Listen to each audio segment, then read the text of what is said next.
guys, welcome back to my channel. As you can see, it's pretty late at night. I'm ready for bed.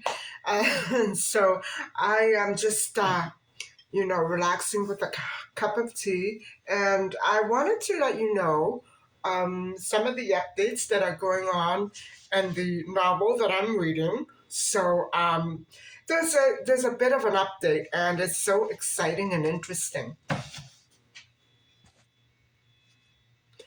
So where we left off was that Kathleen, the grandmother, punched Lucas Burke, the father of the baby who was found washed up ashore, and she was absolutely sure that he had done it. She punched him in the nose, and the whole scene broke up.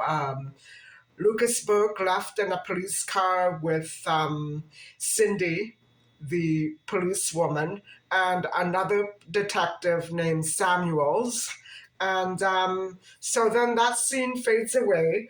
And then the next thing you know, a girl named Joanne was coming into the police station, and I believe it was to file a report or to see if she could find out what happened to her best friend, Tara Burke, who had disappeared with the baby. And as far as she knew, the baby was still missing, and neither of them had been found. And so when the detectives broke the news to her that the baby had just been found dead, the tears came. The tears came. Now, guys, this was the best friend of the mother of the baby. So I sense something off here. I don't know what it is, but I sensed something very off. She said she was extremely worried, and when they told her that the baby was dead, she acted very surprised. And so she did fill them in on some clues about Lucas Burke's personality. And she claimed that Tara was running around on Lucas Burke, and Lucas Burke's letter, a proposal to Misty, his creative writing student, was a writing exercise. And he said, the detective said, do you think that Misty will back up your story? And they decided that they would try to track down Misty to see if they could back up Lucas's story. And so Lucas told them the same thing. It was a creative writing exercise, and he really loved his wife Tara, but they happened to have had an argument over money that morning. So she really filled the detectives in and said, Lucas Burke is mad about Tara. He's head over heels. But Tara is not really, she's a flirt, and she's got another boyfriend and this and that. So nobody knows what to believe. I think they took her pretty seriously, but of course they haven't really started the investigation yet. And so time will tell. But what else happened? So they take Lucas Burke in from the scene where he found his baby. They found his baby, and they took him to the police station under the pretense that he might want to make a statement, or they're going to help him catch the killer. Okay, so they questioned him. In the end, guys, even though his questions and answers, the questions and answers were all perfectly done, he didn't give off any hint of suspicion or anything. And so what they did was, because he gave them an alibi, they decided to hold him until they could check it out. So what did they do at the end of the questioning, the cross-examination room? In the cross-examination room, they cuffed him. And at first they accused him of lying and wanting to marry this 17-year-old child, and then they cuffed him. But they did tell him, we just want to hold you here until we have a chance to check out your story. We want to get to the bottom of this as much as you do. So that's where it leaves off. And so it's pretty exciting. I like novels like this. And so yesterday I was telling you that some of the headlines I was reading, for example, an abducted child right in the area of where I was being targeted last Thursday and Friday, badly targeted and swarmed. Um, a missing child, you know, the child was probably abducted. Now, it was a boy of 17. I call him a child because that's what he is, a child. Um, I it could be a case of human trafficking, or it could be a runaway case. I doubt it. Anyway, there's been so much stuff going on in that area lately. I mean, it used to be such a quiet little place, and now, um, they what I wanted to tell you was they made an arrest. The police made an arrest, and I'm so glad because you know what, guys, it was right on the same street or intersection where I was having all those problems. Even when I was trying to go home after that incident, I was swarmed by pickups and this white car that kept swarming me and waiting for me at the end of every street. He would turn around and speed down to the next intersection, stop, put his hazard lights on, slow down, do another spin, wait for me to catch up, and keep doing this. I think he was drunk. I really think he was drunk. And if he was a friend of the tow truck driver that was swarming me with that pistol, most likely he had a weapon as well. Now, they say that guy was in a white car. They say that guy was driving a white car. However, I can't be sure if it's the same driver or the same person. Obviously, not the same person as the guy in the white pickup truck. You know what I'm saying? So I don't know what to believe, but I'm so glad that that's the way police should always be. Looking out. Don't wait for something to happen. Okay, you'll be in and out of court a lot more if you keep stopping people like that, but at least you'll be finding stuff. I mean, it was right in the same area, guys, right in the same 2 blocks. That's really pinning it down, isn't it? And I had this instant. This happened on Monday. The arrest happened on Monday. I had this incident going on with me Thursday and Friday and continuously today in this area. So, I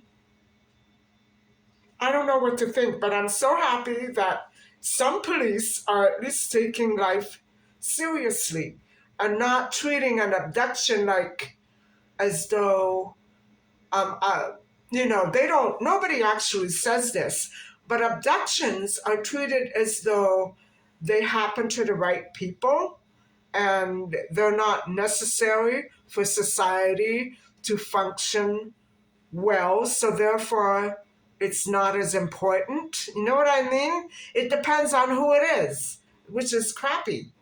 I think that all abductions should be treated the same way, and human trafficking cases must be reported. And police have to take in reports, even though there's no dead body. That's not what we were trained to do. Citizens are encouraged to report all suspicious activities. So when we go to the police with all this suspicious activity and they virtually they flip the bird, something's up. I know that not all stations run the same way. And where I'm coming from in this area, you can't file a report, not even if you're half dead. You can't file one. I don't know what's going on.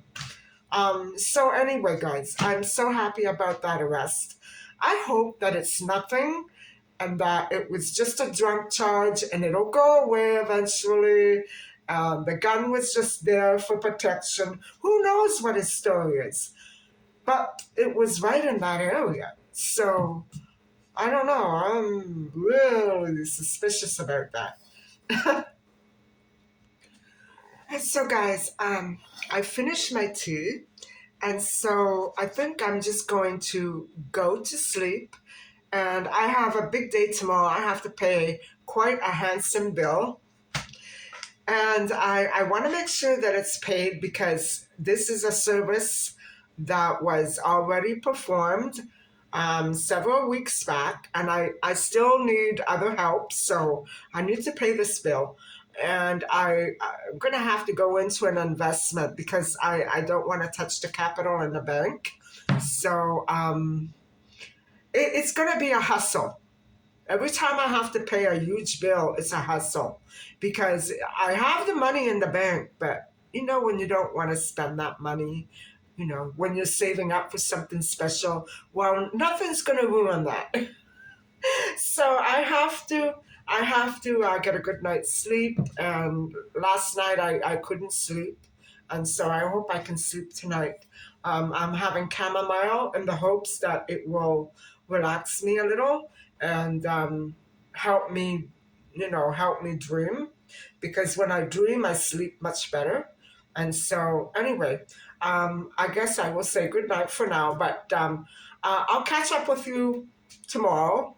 And I'm not signing off yet, so don't get confused. But I'll wake up and I'll continue the vlog tomorrow morning. So, good night.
So, guys, here we are the next day, and if you could see the road conditions that I just showed you, I have to throw on a little makeup and get out there and hustle some money out of my investments so I can pay a big legal bill, which I don't remember if you, I don't know if you remember when I uploaded around September, the situation going on in my building where men were coming into my mailbox and removing mail, opening it, putting it back. This included an official credit card. And now the man who was responsible for this abroad doing the same thing to my mother's mail is my father's ex-business, well, not ex, my late father's business partner, who we had to take to court over embezzlement. And anybody who knows me will know his name. And his son works for the bank that I had many problems with. And the same thing happened. That bill that I should have received occurred, it should have been in a mailbox the same time that I found my open mail shoved in to the mailbox. So the same time period, guys. This is my father's business partner. And I've relayed that much. I feel stupid because when at the time my bank accounts were frozen because they were overdrawn. I had no money for groceries. Since then, my situation has changed, but the bill, I had no bill. I knew there was a bill coming. I knew that. And the bills for my father's estate came, got paid by the executor, and went. Not mine because somebody took it. So if you can understand the crime that I'm being targeted for, um, okay, it can stress me out, but now that I know who's at the bottom of it, I can do something about it. I can go to the FBI and give them my father's business partner's name. I don't care where he is or what he's doing. He's getting reported. This is a case for the FBI. And so, you know, I know it's going to continue. I know I'm going to continue to get swarmed until they do something about this man and his sons and brother-in-law and daughter-in-law and daughter, whoever the heck else is doing it to help him. Until somebody gets reprimanded for what they're doing to me, this is vendetta. And I've done nothing wrong. Um, I don't know what else to say to convince people that I am being targeted. And since the police departments are not really into taking in any more reports at the moment, I'm kind of stuck. So I have to go outside of my state or province to report this. So you can see the situation, how bad it is, because the police departments are protecting him. I don't know why. I guess he needs protecting, doesn't he?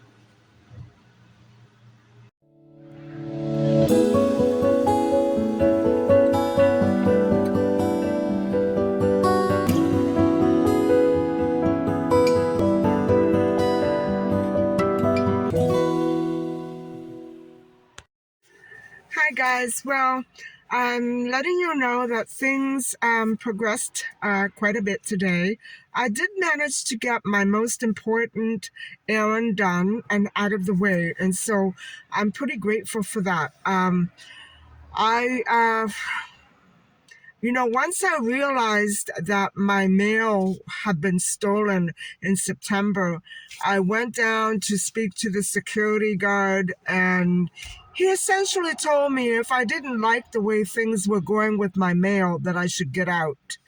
And so I informed him that I found it hard to believe that he would know that that kind of activity is illegal and considered criminal in this country, and that if the building could not abide to Canadian laws, then the staff is the one that should leave and not the tenant or the property owner, should I say. The audacity for men to allow the mail of women to be stolen, ripped open, ripped apart, taken, put back. That's all illegal. Anyway, enough of that.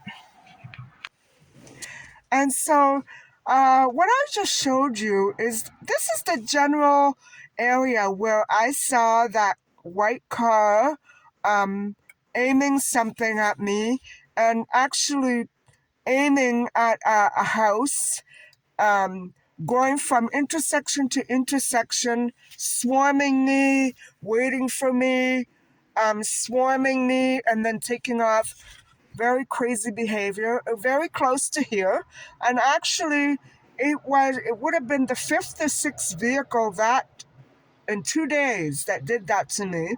And so I had no other choice but to report it to the police. But I think they did a great job in catching that person. However, the people in my city, the police in my city, refused to take reports. So that's why I'm very skeptical when I'm trying to file a report, exactly what is going to be done about it and how long it's going to persist until somebody gets killed or abducted.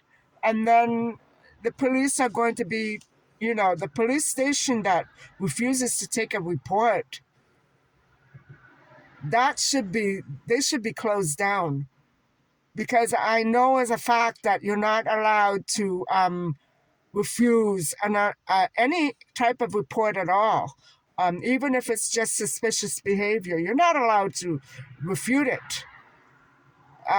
So the laws here are absolutely, they don't go with the rest of the province or the rest of the city. There's no special law that separates my city from anybody else. So I don't know why the police in my city are doing this unless they're involved in it. I'm stuck trying to find a solution here. Anyway, you know what, guys? I don't feel like cooking tonight. I don't know what I'm gonna be doing, but I don't feel like cooking. So maybe I'll just pick something up somewhere. I'm not sure. We'll have to see.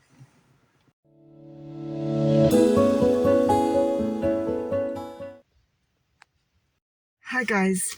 So I thought I would just, step out and try to relax for a couple of minutes here. I just want to browse. I'm not looking for anything. I don't need anything except maybe an appliance or two. I'm not really looking to buy anything today. I'm not in the mood. But I am going to have a quick look around just out of curiosity, and it'll help me feel better and wind down.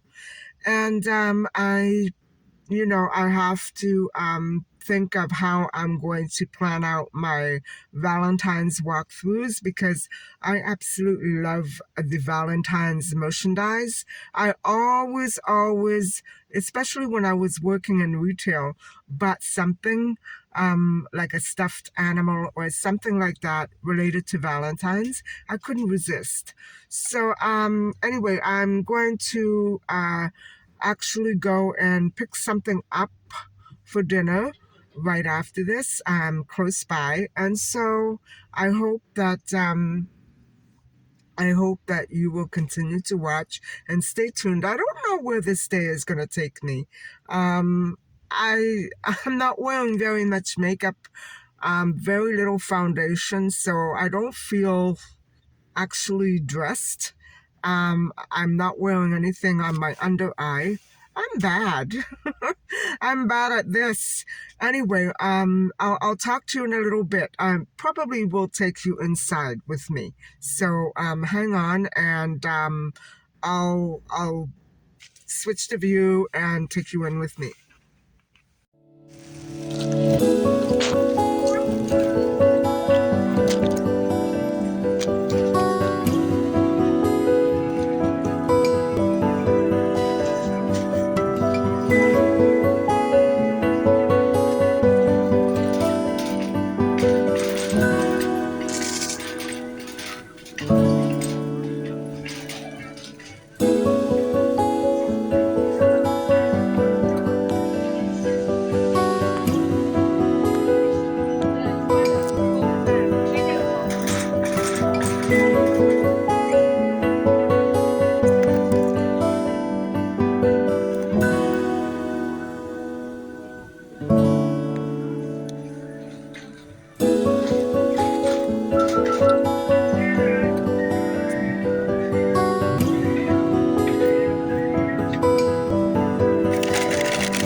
I'm back home, and it's just after 6 p.m.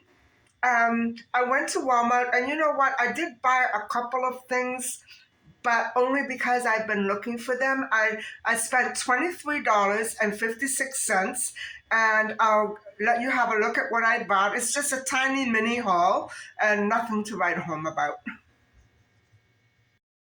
So I picked up, finally I found my whole wheat buns. I would have preferred round, but these will do. And those were something like $3.97. These were $2.97 each. So, yes, I'm still buying basil. I bought three of them. And I found, yes, I did remember that I'm running low. And so, guys, I love them both. I love these. I love these. And so, altogether, that was $23.56. And then I did pick up some takeout dinner. I'll show you what I got.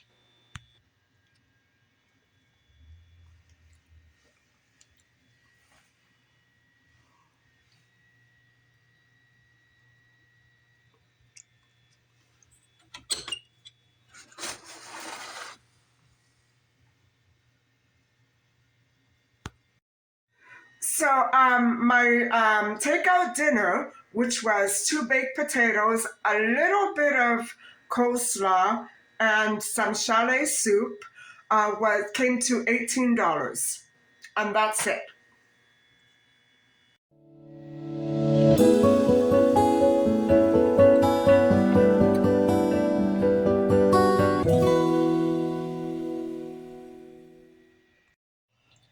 So I had my starch solution dinner, and I had the soup. I hope it wasn't fatty. I really do. I bet you it was. And I did make myself a green vegetable, and I'm not feeling so great. Um, I didn't finish the potatoes, but oh, my stomach is just churning, and oh boy, I guess I shouldn't have takeout anymore, right? So, I really wanted to revisit the scene of the place where I was having those difficulties last week with the swarming vehicles.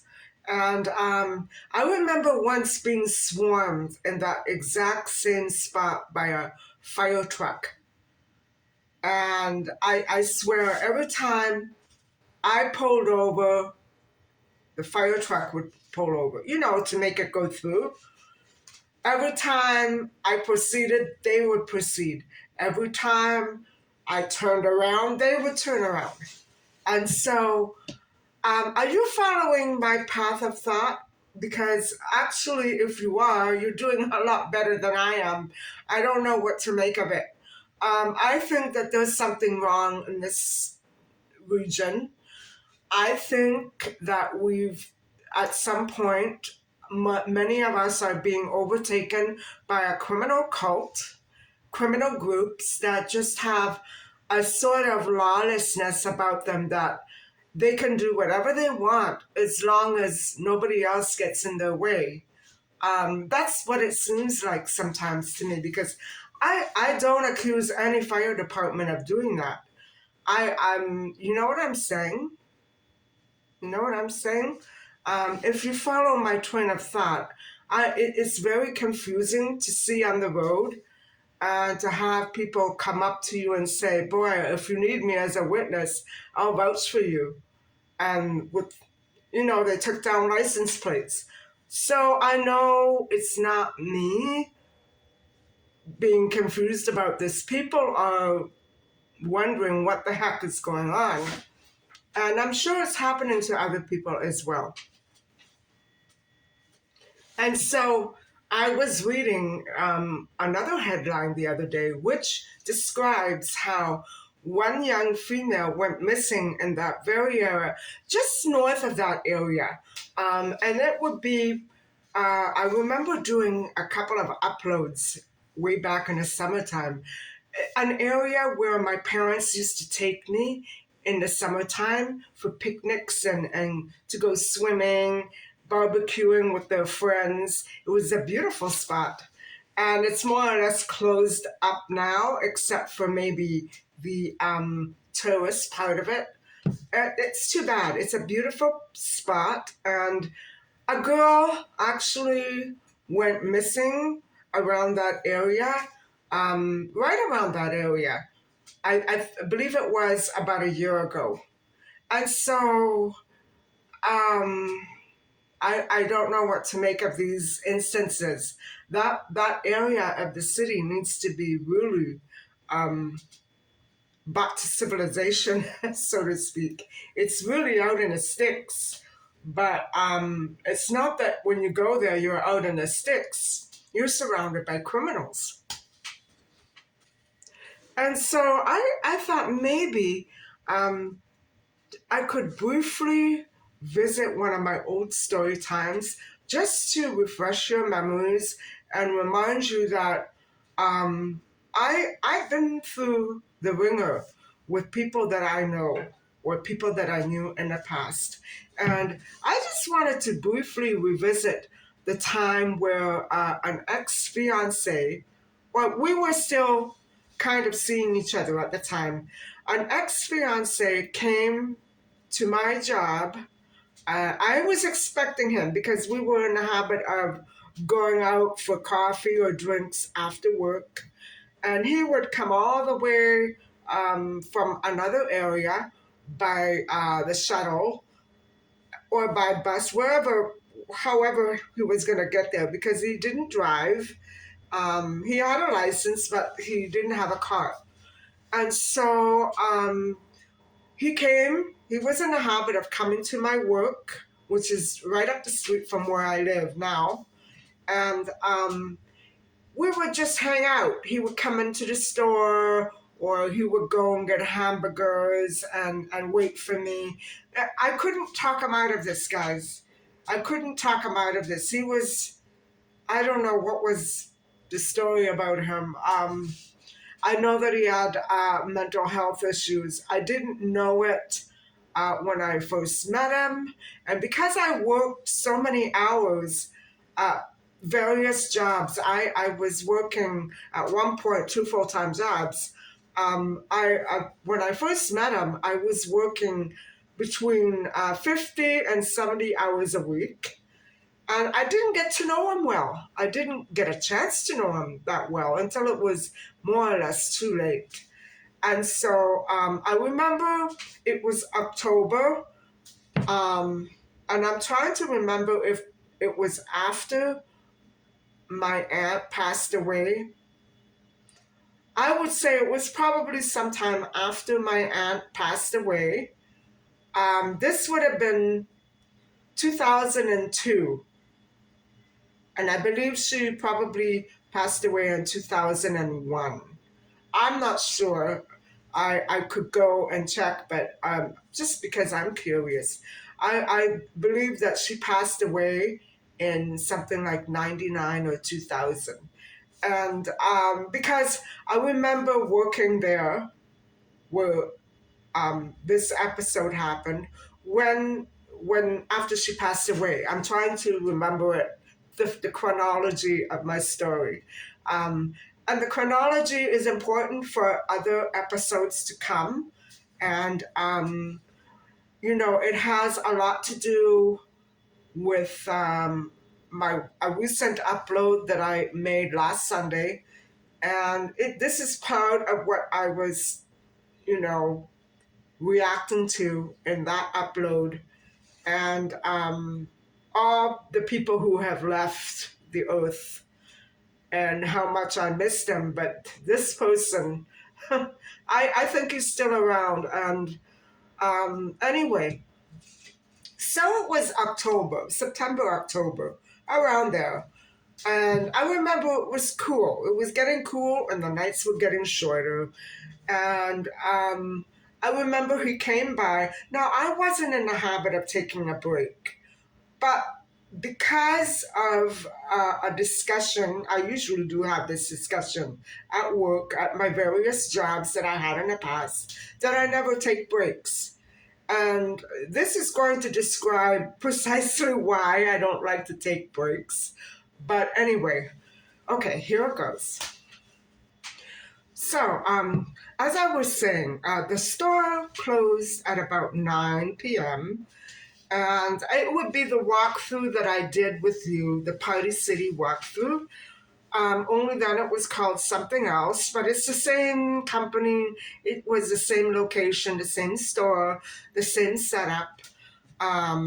So Uh, I was asked to try from then on to take breaks at around 7 p.m. like that. Everybody, all the kids would be getting their breaks in, and everybody would then be free to work up to cleaning the store, which was all the crap that came into my department was very tiny. So I had a heck of a job. Um, I needed a lot of time to put all those buggies of little tiny things away. Usually I managed, but there were some nights where I just you could not do it.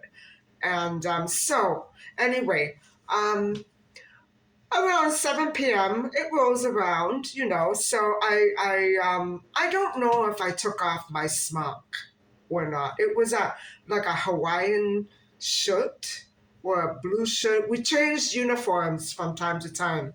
It was like a big bright blue shirt at the time. And I'm not sure if I took it off or if I left it on or took it with me. Anyway, my then fiance had been asked by the store manager to stop coming around because he was telling me, okay, just quit now. Just let's go. Don't work this job anymore. And he would pull my arm. This was freaking weird, guys. Freaking weird. I love working there. And so what happened was, to back it up just a little, we had all been asked to do an all-nighter. And I remember when I took that job, I told them I'm very used to doing all-nighters because that was my previous job. I would just put out merchandise all night long and then go home and sleep. That was my job. Many people worked that shift with me, and I made good money. I had maybe 50 to 60 hours a week. I would be asked constantly to stay behind and put in extra time. And I had the Telzon license, so I was able to do price tags. I was a big help for the department managers, and not everybody had their Telzon license. It goes according to the scores that I made in the how do you call it, the training exams, the training module. So anyway, I had my Telzon license, and so that got me other jobs.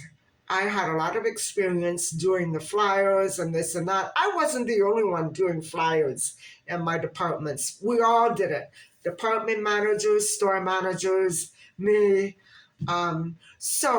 Anyway, because I had that experience, I was hired on as a department manager at that store that I'm talking about right now. And virtually, I wasn't given a choice. You want to still work here? Yeah. You have to be department manager. How many of us get that? Probably nobody, right? Okay. Well, I've been to this I've been there, guys. Let me tell you, I've quit jobs and had managers come knocking on my door. So, okay, not that I never gave 2 weeks notice, but they never gave me no. So anyway, guys, I'm trying to say is that I was a good worker. I wasn't lazy. I was always okay. Maybe sometimes I did things differently because it was easier for other people and myself, but sometimes, it didn't work out. Let's put it that way. I was asked to pull another all-nighter at that store with all the staff. The store managers, my store manager, Barb, was going to be there. The CEOs were all going to be wearing jeans and chipping in. It was a beautiful little company, which unfortunately the union destroyed. I loved my CEO, Howard. He was wonderful to get along with, and I had so many ideas with him. I wrote him a thick book, typewrote it actually, of recommendations because I had studied story management. And so he really appreciated me. I tried not to interfere in anybody else's role there. I was very, straight laced and straightforward. I tried to get along with everybody. And I liked working there. And so this guy, my ex fiance, put his foot down, or he tried, and he said, "You're not working nights anymore." Well, excuse me, I think I have my own two arms, my own two legs, and as far as I know, there's no wedding date planned in the near future. So, screw you. It's my money, my life. I'm going to do what I want. If you don't like it, I'm sorry. I think it's time. And I was telling him, I think it's time that we start becoming less and less attached with each other because it wasn't going anywhere, guys. And so, okay, I remember planning to do that all-nighter. And I think what happened was we had had a huge fight and he threatened me. And that weekend that had just passed was the weekend that they all pulled the one-nighter and I didn't go. And I'm ashamed of myself, guys. I'm ashamed. Okay, I was ashamed then, and I cried with my store manager, and she says he's not coming back in here. At that point, he had shoved me at home at his house into a counter, and my back bubbled out. And so she said, "That's it. If he comes back here, I'm going to have him leave." And so now we're at the scene of the day where I was going on break, and I knew that he would be waiting out in the parking lot. And I think what happened was he and I went to work in my car, and then he went next door to have coffee and waited for me. I know, I'm stupid. I'm stupid. I'm stupid. And so at 7 o'clock, he and I took off in my car. I exited the store and got in the car, in my car, with him in the driver's seat. So guys, if you can't already figure this one out, it ended very badly for me. So what happened was, I said, okay, I only have 15 minutes, so it's got to be close by, It wasn't a lunch break, it was just a coffee break. And so he wasted no time in getting out to the main intersection in the opposite direction from where that coffee shop was, because there was a little side street that went into another little side street that went in front of a coffee shop. And we would miss all the traffic on the road like that. And then he said to me, "Oh, well, I don't want to go that way because I'm going to another coffee shop over this way." What? Why? Okay. And he kept driving, guys. He kept driving and driving and driving. He went all the way past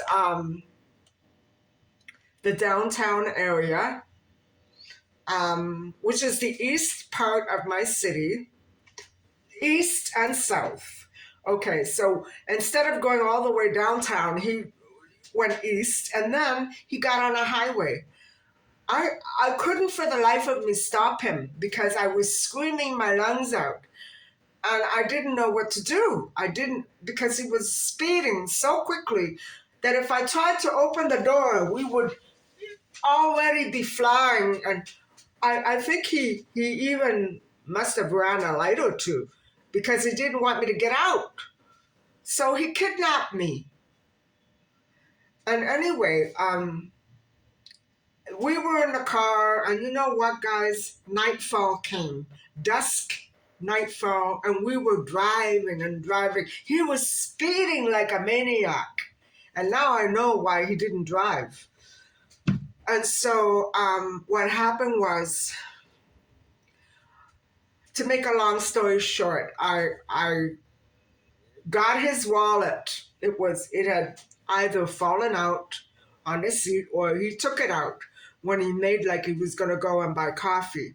So I took it. And I told him, if you don't stop the car, I'm going to throw up all over you. And I took his wallet. We stopped at a gas station. And I jumped out into I ran straight for a payphone booth. And I called work. Instead of calling the police, I called work. And I said, Barb, he kidnapped me. She says, I told you not. And she says, do you want me to call the police? And I said, look, I have his wallet. I said, I'm not going back in the car until he promises me that he's going to drive back to the city. And by then, I couldn't go back to work. The store was pretty much closed. And so do you know where we were, guys? We were right at Niagara Falls. In the middle of the night. What was he going to do with me at Niagara Falls? Miles and miles and hundreds of miles away from my home city. I don't understand it. It took us 2 hours to get there. And I said to him, I have your wallet. You have my car. Now, either I walk away with your wallet and call the police and give them all your specifications, or you drive away with my car without me and get charged for auto theft. What's it going to be, buddy? So he said, okay, I'll take you home. Really? I said, oh no, though. I'm going in the driver's seat. If you want to ride, fine. Park your ASS there.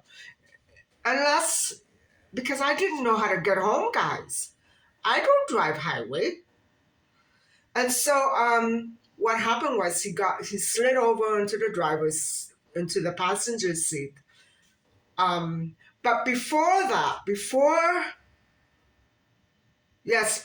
we stopped at the gas station, he went into these bushes right off the main road.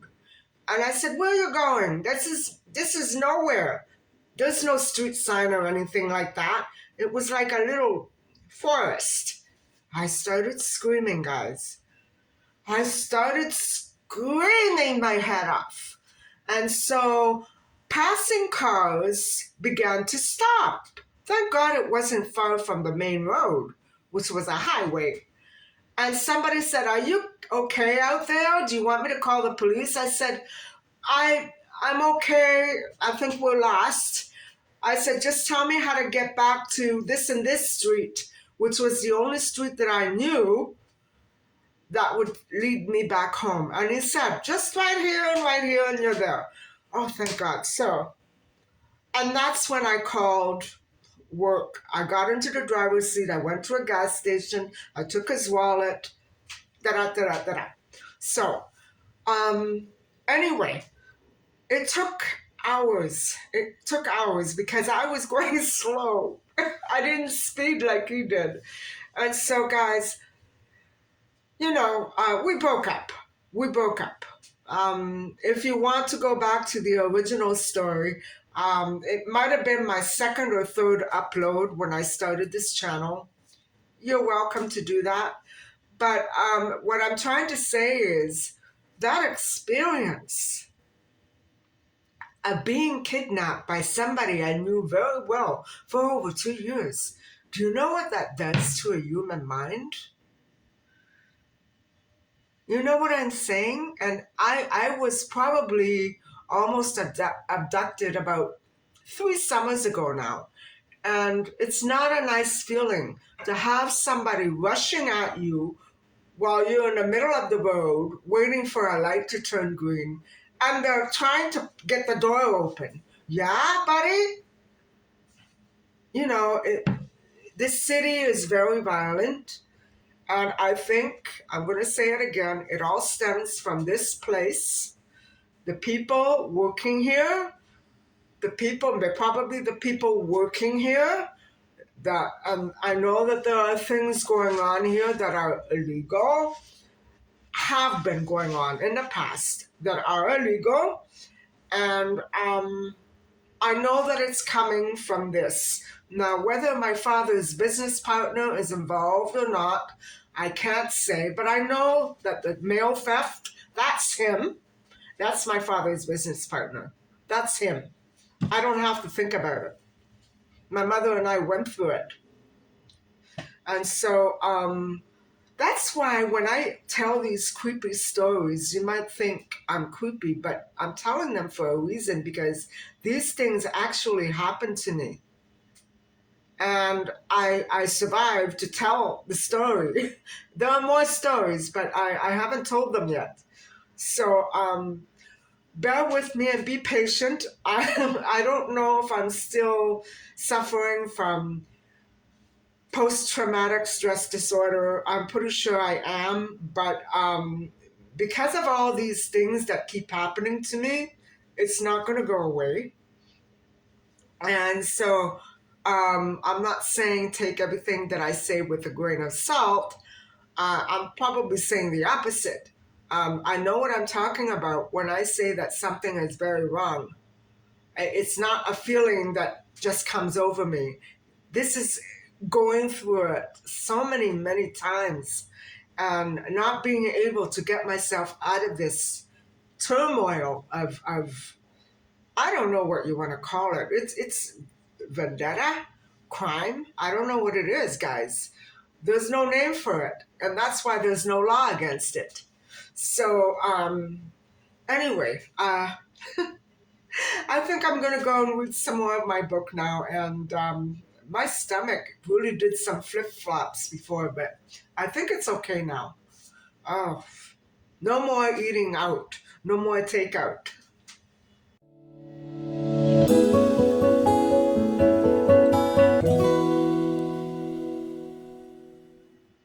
So, everybody, in case you're just tuning in now and don't know what the heck I've been talking about all day, I found out last night about a bill that was still outstanding from my lawyer. It was removed from my mailbox way back in September. And so, even though other legal fees pertaining to one other parent's estate has all been completed and finalized, the transfer of my mother's property to me, that was still in limbo. And that's what the fees were about. And so I knew that I had to pay fees. I just didn't know how much or when. Instead, I didn't realize how long overdue. And the bill arrived the week of my mother's birthday, the anniversary of my mother's birthday, towards the end of September, which would have been the same week that I had other mail from a bank, specifically a credit card, removed from my mailbox, opened, played with, and everything crumpled and shoved back in. And the security admitted it and said, if you don't like it, get out. So that's where I'm coming in now. So I had to run around and hustle to get money out of my investments that I should not have had to do. I have money in the bank, but I want it to stay up there.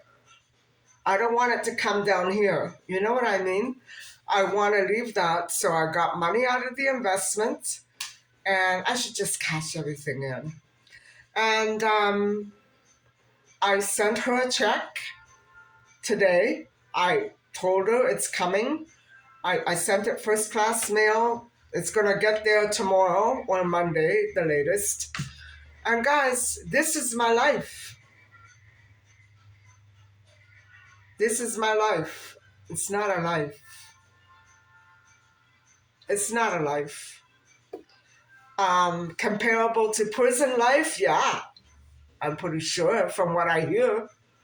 But if those security guards downstairs think that I'm going to put up with their bullshit and let them go through my mail and go through my mailbox every week on the week, they're going to get arrested.